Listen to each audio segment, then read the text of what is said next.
Hello বন্ধুরা, good afternoon সবাইকে। তো আমি একটা জিনিস শেয়ার করবো। এই জিনিসটা বানানো হয়েছে হাতের গ্লাস, আর হাতের গ্লাসটার মধ্যে জল দেওয়া হয়েছে, জল ভরা হয়েছে।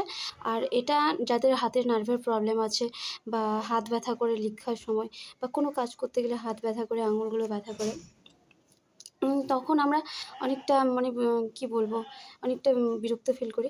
তো আমি একটা জিনিস, যেমন পড়তে বসলে বা খেলা করলে বা কোথাও গেলে আমি এই জিনিসটা নিয়ে খেলা করি। তো এটা খেলা করে তো অনেকের উপকার হয়। আর আমার তো খুবই হাত ব্যথাগুলো কমে। তোমরা ট্রাই করে দেখো, যদি ভালো লেগে থাকে কমেন্ট করে যাও, দেখতে থাকো আমি কীভাবে ব্যায়াম করছি। আর হ্যাঁ, আরেকটা কথা, কেউ নেগেটিভ কমেন্ট করো না, কিন্তু নেগেটিভ কমেন্ট করলে তোমাদেরই ব্যাপার।